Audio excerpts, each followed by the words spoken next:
It is official. Sam Harris broke my f***ing brain this week. Yes, we are going to go off the deep end yet again. I warn you, if you deal with any sort of existential angst or dread or panic, this may not be the video for you. Or actually, it might be the exact video for you.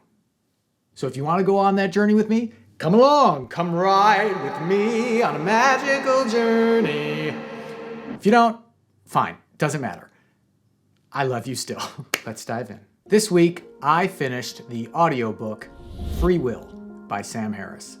I've been experimenting a little bit more with trying audiobooks, and who better to do it with than the sweet dulcet tones of Dr. Samuel Harris. And in this book, he argues that the idea of having free will is an illusion. I would like to begin with a quote from Sam Harris about why this topic is so explosive and why the stakes of whether or not this is true are so high. Also, I'm going to dumb this quote down because I had to look up a bunch of words as I was going through this book, and for the purpose of relaying the information to you, I'm just gonna make it simplified.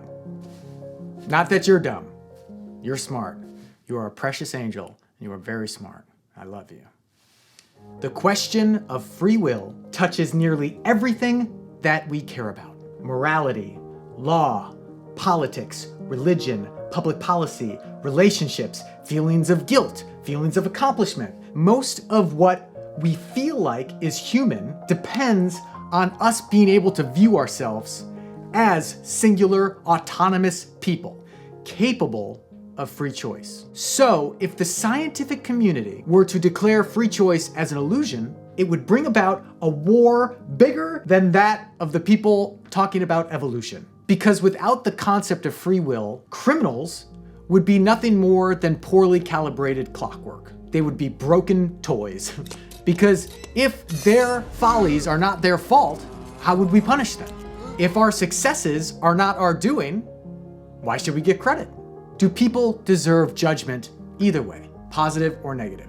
It would seem that if this is true, if free will is not real, then society as we know it would break down. This is why the stakes are high. But Sam Harris also argues that that would not be the case. In fact, it would help us to move forward in a more productive way. Because our subjective experience is that we have control over our thoughts and actions, lack of free will would seem fucking ridiculous. But let me tell you, there are good reasons why determinism as an idea is very compelling. The main argument that Sam Harris seems to base all of this free will mumbo jumbo stuff on is that scientists in a lab can determine when you will act before you even know you are going to do so. In the famous experiment, the physiologist Benjamin Libet used EEG to show that activity in the brain's motor cortex can be detected some 300 milliseconds before a person even feels that they have decided to move. So a scientist can see that I'm going to move before I know I'm even going to do it. That's wild to think about. The idea is that we act and then we become conscious of our action while we're in the middle of it. It's like we are dropped into consciousness as we are doing something. That's how my awareness feels. All of a sudden I just feel like I'm in it, I'm happening. Things are happening, I'm happening. Because when you really try and trace back a thought to its origin, the breadcrumbs get lost. Where do they come from? They come into our brain, into our head, into our thoughts, into our spirit from somewhere that we don't know. Think about it. Where does it come from? Where do these random thoughts come from? When you become awake, all of a sudden when you're doing the dishes, when you become awake to the experience that you're having, why were you thinking about the thing that you're thinking about right now? It's a very bizarre feeling to think about and try and express. And when you actually try and think about that, the idea of a lack of free will becomes more believable. With this, you might say, okay, if there's no free will, where did the thoughts come from? In this book, Sam is not proposing where the thoughts come from, just that the idea of having control over them breaks down logically, that we are acted on by countless variables, and then we move from there, like a Mobius loop of experience. There's also this idea that, okay, maybe your brain doesn't know what you're doing, but a soul knows what you're doing. Even if this is true, even if there is a soul inside of you that is operating from some system, if there is this soul that we don't know about, it's still not our choice. It's still not the mind's choice. I would love if there was a God inside of my being that was pulling the strings, where I could release to all of it. But if that were the case, there are still strings that are being pulled. I'm still a puppet for Jesus. It's really weird to think about that. Whether it's our mind or our soul or some random computer program that we are living in, a matrix, there still seems to be this darkness that our thoughts arrive from. This reminds me of a Buddhist koan. If all things return to the one, where does this one return to? Cats! But this is hard to wrap our minds around because as humans, we want credit for things. Well, we want credit for the good things. For the bad things, we want redemption. Unless it's somebody else, then we want punishment.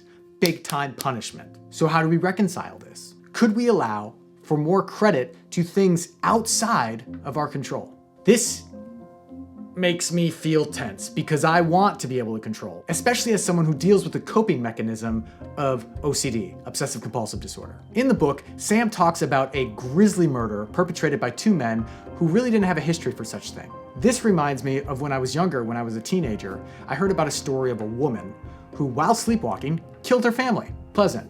But this seed of murder while asleep incepted me, and throughout many years, I struggled with going to sleep and worrying that I was gonna sleepwalk in the middle of the night and stab my older brother. Chris, just finding out about this right now. I'm glad I didn't shank you. But I would be in my bed terrified to go to sleep because I was worried I would wake up in the morning, the ambulance would be there, I would be a monster, and my whole life would be over. But did that woman have control over that? And did I have control over this? How would I stop doing such a thing if I was asleep? One of the arguments that Sam brings forth is how your feelings, our feelings, would change about a monster person based on their physical condition. If this lady was really asleep when this murder happened, is she really responsible? What if there was a different person who committed a murder, but we found out that they had a tumor in their prefrontal cortex that affected their decision making? What if this person is deemed legally insane, that they have a mental disorder where they lose touch with reality and they feel like they're shooting aliens at a grocery store, but really it's people? What do we do then? But what if the person, ostensibly on the outside, is completely physically healthy and they do something like this? It seems at this point that our anger shifts to red. In this case, we want punishment, we want there to be retribution, we want there to be vengeance, John Wick style, in a heroic manner, with guns and glory. But if there is no free will, is this warranted? These are tough questions. Because what if they didn't actually have control? And you're like, well, how would they not have control? They are an autonomous adult human being. I was wondering the same thing, but let's go deeper. It seems that we don't need to necessarily understand the specificity of someone's motives, because it would help us to just understand the generalities that people as humans are inherently selfish and that there could be a lack of free will. Let me make this clear. Also, Sam says the same thing. Just because there's an argument that there's a lack of free will doesn't mean you stop detaining people. If people have proven that they cannot function within the society that we are living in, then they should probably be detained. But perhaps it would change the compassion that we feel towards them when they're in this state, whether they are asleep, whether they have a tumor, or whether they, on the outside, look completely healthy. Now let's get into why even looking completely healthy could still bring about compassion from us for their situation. Anthony DeMello, along with other mystics, say that people aren't evil. They are selfish and dumb. Broadly, they're unaware. I've been selfish and dumb plenty.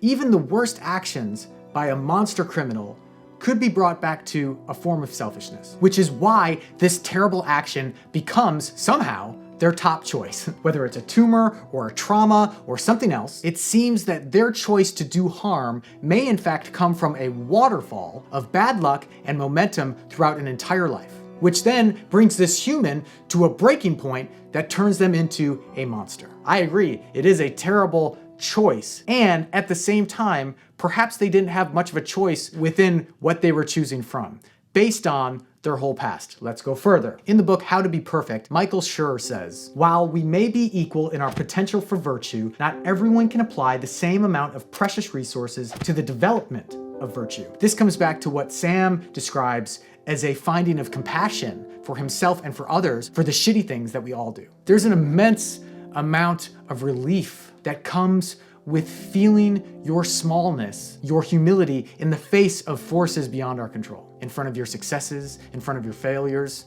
in front of your shame. Currently, I'm reading the book How to Do the Work by Dr. Nicole LePera. And in this book, she talks about how our adult addictions and bad behavior are extensions of the coping mechanisms that we used as children to get love. It worked for us as a kid, we got love, and we continued doing it as programming throughout our young life into adulthood. And they became a part of our coding, our software, the basis on which we act as humans today. Basically, what we did as kids worked for us then, but it hurts us now. Like, even though we know that they are unhealthy for us as adults, we still do them, and it's so familiar to us that it's difficult to change unless we are aware and unless we work hard to move through it. So what other forces are acting on us in a similar way?